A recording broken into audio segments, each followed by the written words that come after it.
Hello friends. आज हम देखने जा रहे हैं कि वेब 3.0 है क्या, आखिर क्या चीज़ है। What is web 3.0 actually. We are talking about web 3.0, everyone asking. So web 2.0 is also there, web 1.0 also there. I am wishing to check 1.0 as well, 2.0 as well, and 3.0 as well.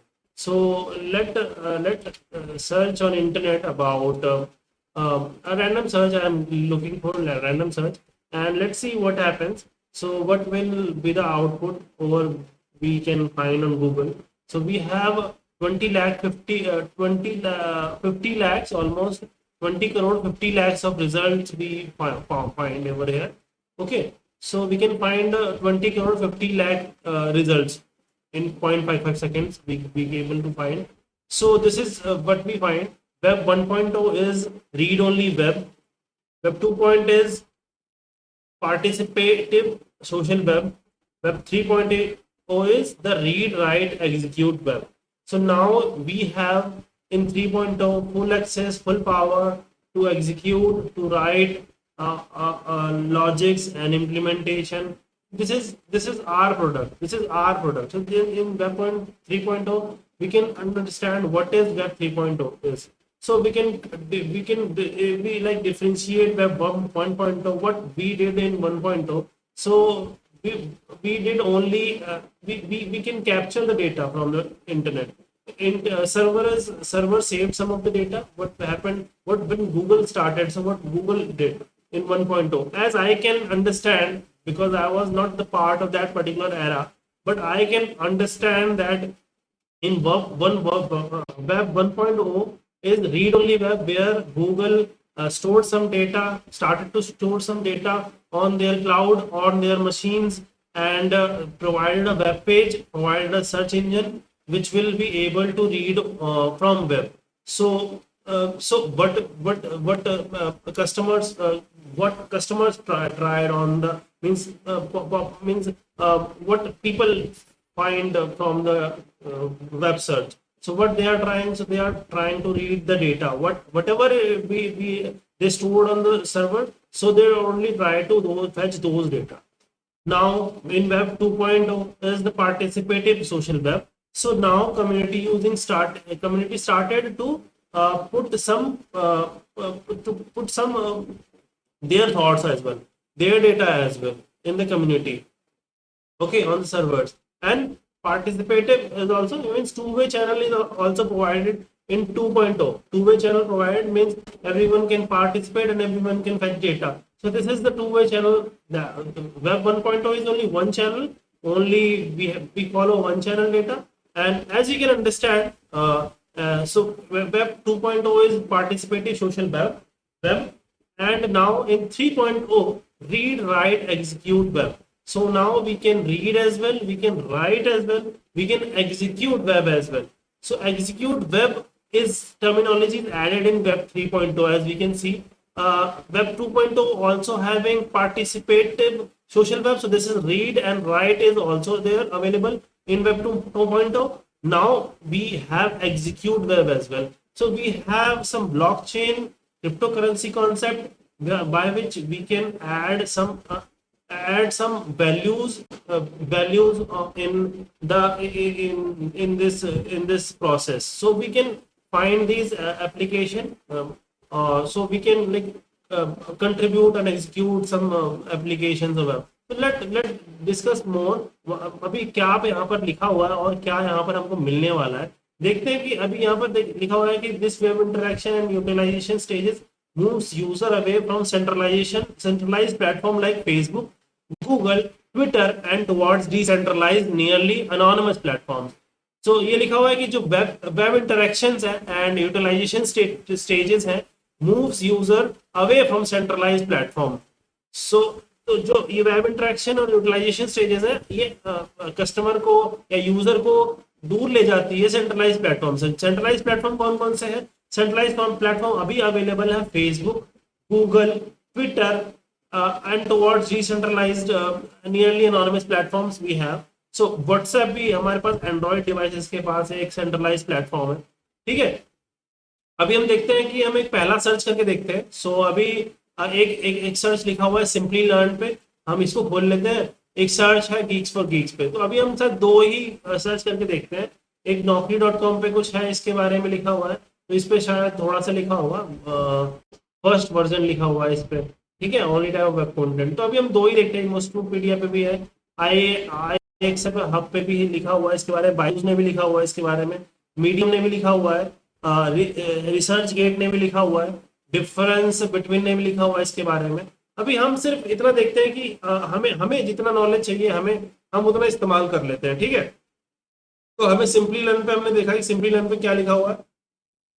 Simply learn पे तो यहाँ पर लिखा हुआ है कि अब सीधा हम इसकी बात करते हैं, तो हम डिफरेंस देखते हैं कि वेब वर्जन में क्या क्या डिफरेंस है। और हम जानते हैं कि ये सारा काम हम वर्ल्ड वाइड वेब पे करते हैं। ये जाना जाता है, टर्मिनोलॉजी जो इसकी है वर्ल्ड वेब वेब की टर्मिनोलॉजी से हम जानते हैं, समझते हैं। तो we still have a remnant of the phrase. तो because most URL begin from the www, this is world wide web, which unsurprisingly stands for World Wide Web. We all know about this concept. Okay, now अभी हम बात करेंगे web difference की। Main जो हम difference की बात करना चाह रहे हैं 1.0 के अंदर क्या है, जैसे कि 1.0 के अंदर लिखा हुआ है कि ये फर्स्ट वर्जन है, तो हमें पता है कि फर्स्ट वर्जन है। Few people creating web pages, थोड़े लोग क्रिएट कर रहे थे, कंटेंट भी क्रिएट कर रहे थे, और उन्हीं और क्या हो रहा था, web pages for large groups और रीडर। लार्ज ग्रुप रीडर तो थे ही, पढ़ने वाले तो है उसके अंदर, लेकिन जो गूगल क्या कर रहा था, कुछ ही जगह पर डेवलपमेंट कराता था और डेटा को स्टोर करा लेके, और बाकी जो यूजर है बाकी जगह के वो सिर्फ देख पाते थे, एक्सेस कर पाते थे। तो ये हमने पता है कि वेब 1.0 में क्या हो रहा था, ठीक है। अब नाउ इसमें अब इसके अंदर हो और क्या होता था, तो कैरेक्टरिस्टिक्स देख लेते हैं। People use the term web two describe the earliest form of internet. Users saw the first example of the World Wide Web network that hinted at the future digital communication and information sharing potentials. ये information sharing potentials की हम बात कर रहे थे उस समय पे। Here this characteristics found we can in web 1.0। अब हम सीधे सीधे कैरेक्टरिस्टिक्स की बात करते हैं। कैरेक्टरिस्टिक्स क्या क्या कहते हैं, मेन मेन चीजें हम बातें कर लेते हैं। आप अपने आप ही देख सकते हो, लेकिन मैं अभी आप वो मेन मेन चीजें हम देख लेते हैं कि मेन मेन चीजें हैं क्या आखिर इसके अंदर। It's made up of static pages connected to a system by hyperlinks. ये हाइपरलिंक्स के साथ कनेक्ट होता था, मतलब एक पेज पर एक दो हाइपरलिंक्स दिए हुए हैं, आप उस हाइपरलिंक्स को क्लिक करो जैसे विकिपीडिया पे होता है, और फिर दूसरे पेज पे चले जाओ। या फिर आप ऐसा कर सकते हो कि आप उसी पेज पे कई सारे आप लिंक प्रोवाइड करके सेम पेज के कंटेंट आपको दिए जाते हैं, जैसे कि आजकल हम एंगुलर में भी कर देते हैं, सेम पेज के कंपोनेंट अलग अलग डाल के करते हैं। लेकिन वो एक ये हाइपरलिंक्स के थ्रू हम अलग अलग पेजेस पे यहाँ पर जाया करते थे, ठीक है। अब यहाँ पर क्या हो रहा है कि अभी हम एंगुलर का इस्तेमाल कर रहे हैं, लेटेस्ट टेक्नोलॉजीज का, जावास्क्रिप्ट का, जेक्वेरी का इस्तेमाल करके हम बहुत ही फास्ट और डायनेमिक पेज बना लेते हैं, सिंगल पेज एप्लीकेशन बना लेते हैं, डायनेमिक पेज एप्लीकेशन बना लेते हैं, ठीक है। और इसमें आजकल हम 3D एनिमेशन डिजाइन का भी इस्तेमाल करके हम पेजेस बना लेते हैं। HTML 3.2 elements like frames and tables इस्तेमाल होते थे यहाँ पर, ठीक है। HTML forms get sent through email. जो HTML फॉर्म थे वो मिलते थे और ईमेल के थ्रू सेंड किए जाते थे। तो content comes from the server file system. जो इसका कंटेंट है वो कहाँ से मिलता है हमको, सर्वर फाइल सिस्टम से, और not a relational database management system.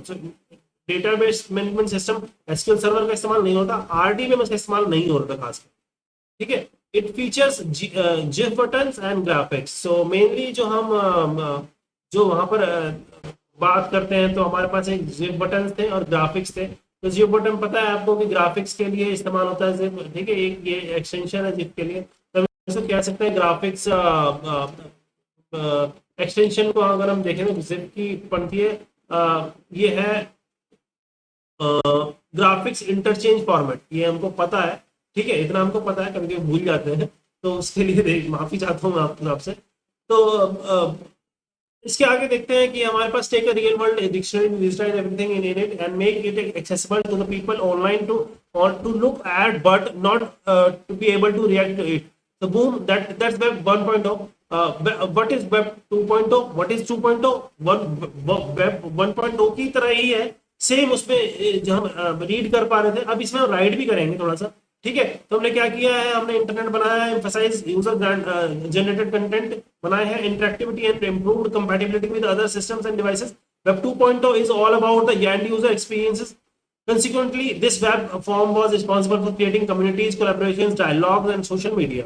As a result, Web 2.0 is considered the primary form of web interaction for the most today users. Okay, so now if 1.0 was called the read-only web, now 2.0 is called the participatory social web.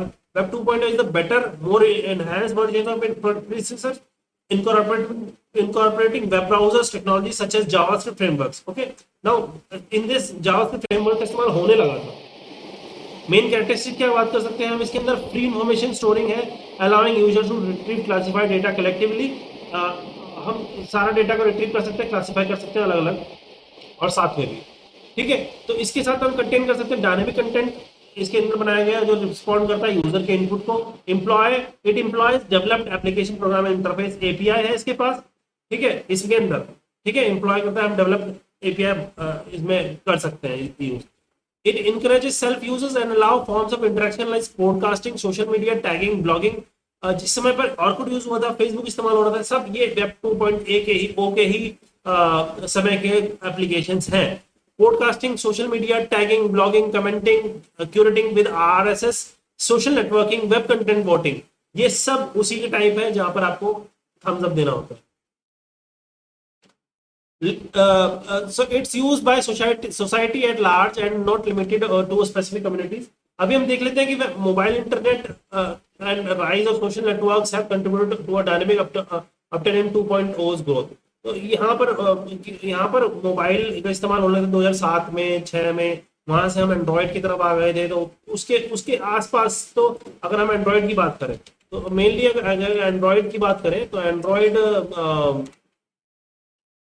की बात करें तो Android हम 2008 में शुरू किया था हमने, और उसके बाद से ही हम क्या नाम है एप्लीकेशन में काम करते जा रहे हैं। तो तब से 2.0 ज़्यादा ही चर्चा में रहा, ज़्यादा ही फेमस रहा, ज़्यादा ही इस्तेमाल होने लग गया। ठीक है, तो 2.0 की ये कहानी रही। अभी हम देख लेते हैं कि 3.0 क्या कर रहा है। अब 1.0 की बात कर चुके हैं, 3.0 की बात करते हैं, मेन बातें करते हैं हम 3.0 की। When trying to figure out the definitive 3.0 meaning, we need to look at into the future. Although there are elements 3.0 currently available today, it still has a way to go before it reaches full realization. So Web 3.0, which is also referred to as Web 3, is built on a foundation consisting of core ideas of decentralization, openness, and more excellent user utility.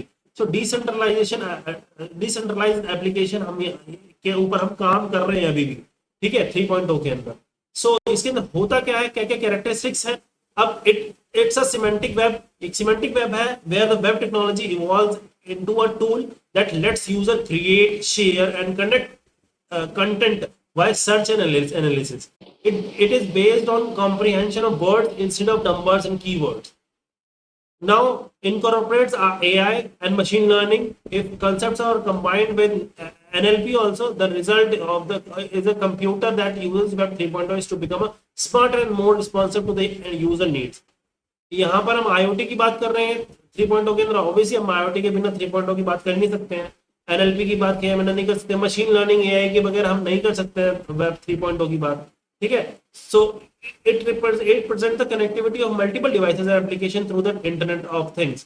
Semantic metadata makes this process possible, allowing all available information to be effectively leveraged.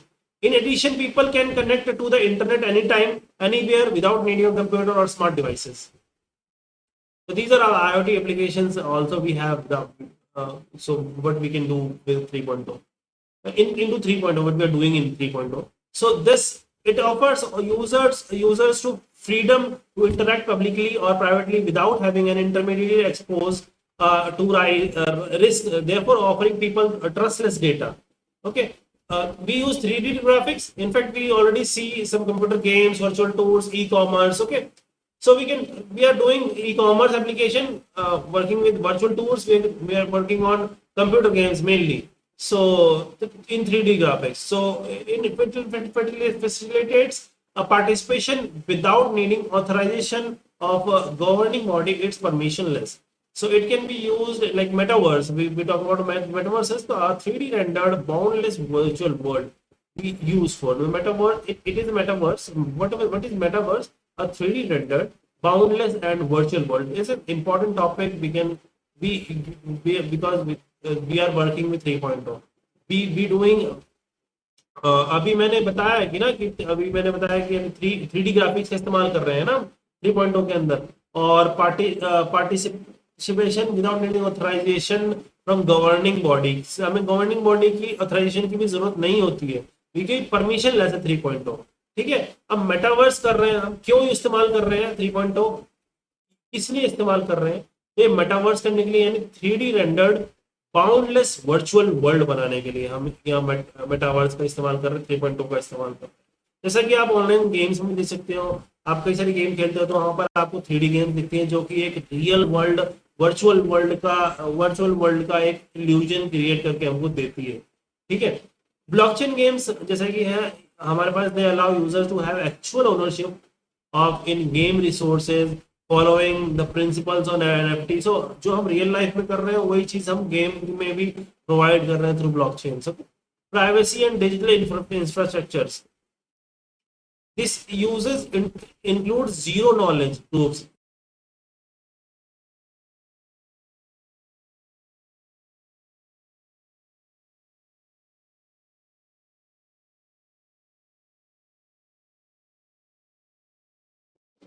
ठीक है, तो ये है 3.0। तो मेरी video pause हो गई थी ना, तो दोबारा भी से चल गई है। ठीक है, तो मैं शुरू करता हूँ इसके बारे में दोबारा से। तो ब्लॉकचेन की बात कर ली थी मैंने, डिसेंट्रलाइज फाइनेंस की बात करते हैं। This uses includes payment of blockchains, peer to peer digital financial in transactions, smart contracts and cryptocurrency। decentralized autonomous organization क्या है? community members own online communities। तो ये है मेन डिफरेंस। अभी हम यहाँ पर मेनली 3.0 की बात करेंगे, हम ज्यादा बात करेंगे नहीं 1.2 की बात। हम देखते हैं कि क्या कर सकते हैं हम इसके अंदर, रीड कर सकते हैं, राइट कर सकते हैं, इंटरेक्ट कर सकते हैं।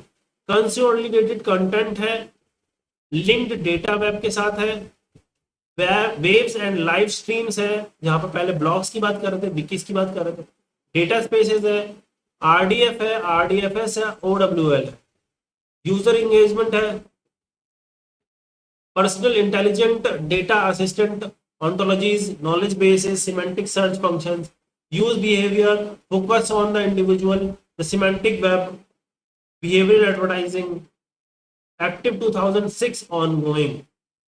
ओके, तो ये यहाँ से ongoing है और एक्टिव है। यहाँ पर हम सिमेंटिक सर्चेस की बात कर रहे हैं। अब देखेंगे हम यहाँ पर, मेरे को एक चीज देखनी थी इसके अंदर, fusion of web technology and knowledge representation. अब यहाँ पर इसमें बात की हुई थी इसने आरडीएफ, आरडीएफएस, ओडब्ल्यूएल की। अभी देखते हैं इसके अंदर क्या बोल रहा है ये।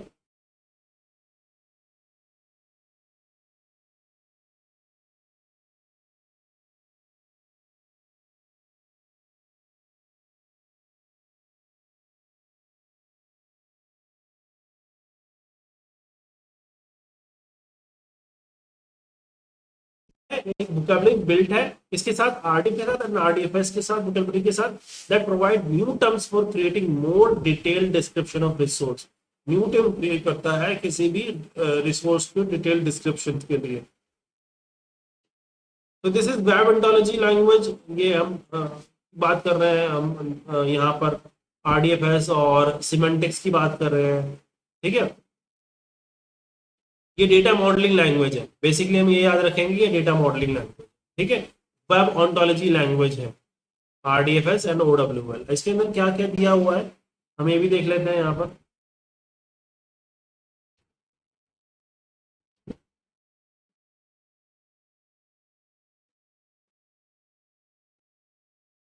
तो यहाँ पर देख रहे हो कि यहाँ पर टाइटल डॉक्यूमेंट है, एक्सएमएल डॉक्यूमेंट है, आरडीएफएस एक्सएमएल डॉक्यूमेंट है। तो यहाँ पर हम इस तरीके से इस पर काम कर रहे हैं। ठीक है, अब क्या बना रहे हैं हम, यूआरआई यूनिकोड बना के, क्रिप्टो डाल के, एक्सएमएल, डेटा आरडीएफ लगा रहे हैं, आरडीएफएस लगा रहे हैं, ऑन्टोलॉजी लगा रहे हैं, रूल्स लगा रहे हैं, क्वेरी स्पार्क क्यूएल कर रहे हैं, यूनिफाइड लॉजिक, ग्रुप ट्रस्ट डाल रहे हैं, देन एक यूजर इंटरफेस एंड एप्लीकेशन को हम बना पा रहे हैं। ठीक है, अब इसके अंदर अभी हम एक गीक का हमने देखा नहीं है, तो हम ऑलमोस्ट ये सब चीजों में सेम ही होगा। हम लेकिन फिर भी 3.0 को भी गीक्स फॉर गीक पे भी एक बार देख लेते हैं 3.0 आखिर है क्या। ठीक है, तो गीक्स पे देखना है, एक बार देख लेते हैं कि क्या लिखा हुआ है। तो यहाँ पर लिखा हुआ है मेनली जो फीचर फोकस करते हैं सिमेंटिक वेब की तरफ करते हैं, AI, 3D graphics, connectivity, ubiquity, DLT and smart contract. तो हम मेन मेन चीजें इसमें देख लेते हैं। succeeding evolution of web web. Succeeding evolution of web involves semantic web. The semantic web improves web technologies in demand to create, share, and connect content through search analysis based on capability to comprehend the meaning of words rather than on keywords or numbers. So artificial intelligence की बात हम जानते ही हैं कि combining the capability of natural language processing. 3D graphics है, 3D graphics करते हैं, इसके अंदर हम 3 डायमेंशनल डिजाइन दे रहे हैं, being used widely in websites and services in web 3.0।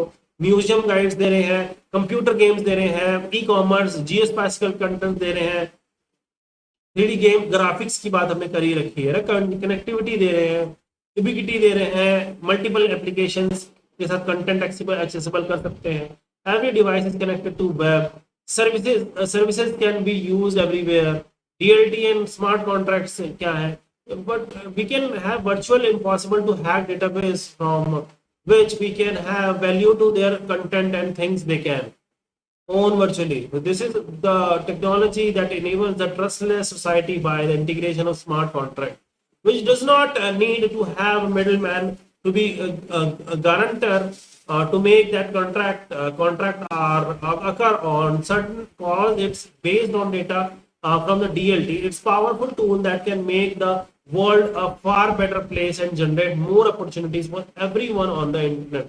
This is 3.0 now. सो अगर हम आगे भी बात करेंगे इसके बारे में तो मैं आपको जरूर इसके बारे में और इन डेप्थ हम बात करेंगे। कोई प्रॉब्लम आप कमेंट करिएगा, हम फिर दोबारा देख लेंगे कि क्या इसके अंदर और क्या चीजें हो सकती हैं। हो सकता है मेरे से भी कोई छूट गया रहा हो। अभी 2 हमने वेबसाइट चेक किया है, एक सिंपली लर्न चेक किया है, गीक फॉर गीक्स चेक किया है। इसके अलावा हम देख लेंगे कि वेब 3.0 और है क्या। ठीक है, तब तक के लिए बाय, थैंक यू।